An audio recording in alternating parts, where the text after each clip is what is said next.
کلمہ جب کوئی پڑھتا ہے لا الہ الا اللہ محمد رسول اللہ، تو وہ جیسے ہی کلمہ پڑھتا ہے وہ اسلام کی دہلیز میں داخل ہو جاتا ہے۔ اسلام کی دہلیز پہ پہلا قدم توحید کا اقرار ہے، رسالت کا اقرار ہے۔ لا الہ الا اللہ پڑھ کے بندہ مسلمان ہو گیا، اسلام کے دائرے میں داخل ہو گیا۔ اب اللہ رب العزت سے کمٹمنٹ ہو گئی کہ باری تعالیٰ اب یہ جبیں تیرے سامنے جھکے گی، اب میرا توکل تیرے اوپر ہوگا، اب میری زندگی، عزت، میری اولاد، میری زندگی کے لمحے لمحے کا مالک تو ہے۔ یہی ہمارا اہل سنت کا عقیدہ ہے۔ ہم کسی بھی نبی کو، کسی بھی ولی کو، کسی بھی مزار کو سجدہ حرام سمجھتے ہیں۔ اگر کوئی سجدہ کرتا ہے تو وہ گناہ کبیرہ کا مرتکب ہوتا ہے، وہ حرام عمل کرتا ہے۔ ہم ان کی بارگاہ میں جا کے، اللہ کے ولیوں کی بارگاہ میں جا کے اللہ سے دعا کرتے ہیں ان کے بلندی درجات کے لیے، اور پھر ان کی نسبت سے اللہ سے مانگتے ہیں، ان کی نسبت سے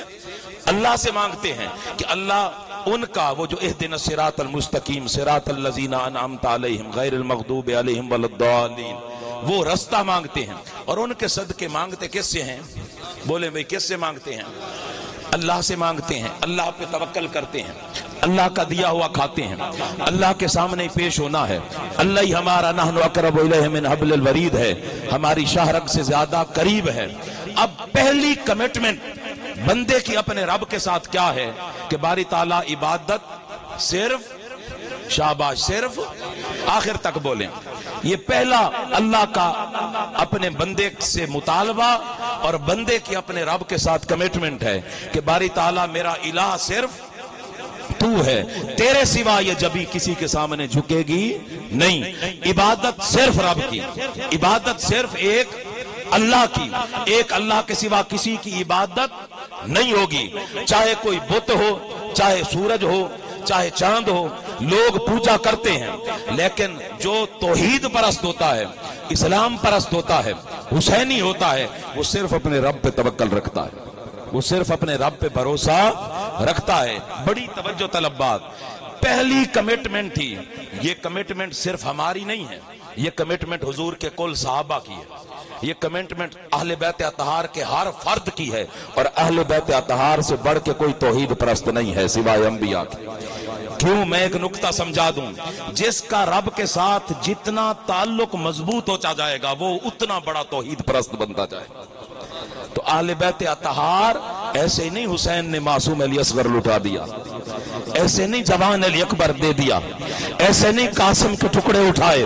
ایسے نہیں اپنا کنبہ کا کنبہ رائے خدا میں دے دیا، کیونکہ جتنا بڑا رب کے ساتھ توحید کا تعلق ہوتا ہے اتنی قربانی دینے کی انسان کے اندر اللہ رب العزت اتنی زیادہ ہمت اور حوصلہ پیدا کر دیتا ہے، اتنی ہمت اور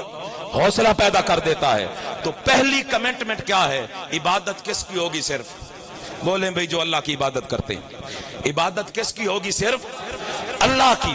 عبادت کسی کی نہیں ہو سکتی۔ یہ صحابہ کرام نے بھی کمٹمنٹ کی، اہل بیت اطہار نے بھی کمٹمنٹ کی، کل انبیاء کرام نے بھی کمٹمنٹ کی۔ کسی نبی نے نہیں کہا کہ میری عبادت کرو،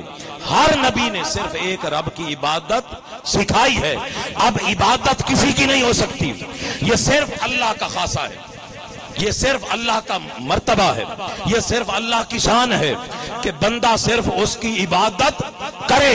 عبادت کسی کی نہیں ہو سکتی، لیکن قربان جائیں، رب تعالیٰ کے محبوب نے فرمایا وَمَا يَنْطِقُ عَنِ الْهَوَىٰ إِنْ هُوَ إِلَّا وَحْيٌ يُوحَىٰ، والی زبان سے کہ میرے صحابہ سن لو، عبادت کسی کی نہیں ہو سکتی، لیکن رب تعالیٰ نے ایک چہرہ ایسا بنایا ہے، النظر الی وجہ علی عبادت، عبادت کسی اور کی نہیں ہو سکتی، لیکن ایک چہرہ رب نے ایسا بنایا ہے کہ تم چہرہ علی کا دیکھو گے، عبادت ہم۔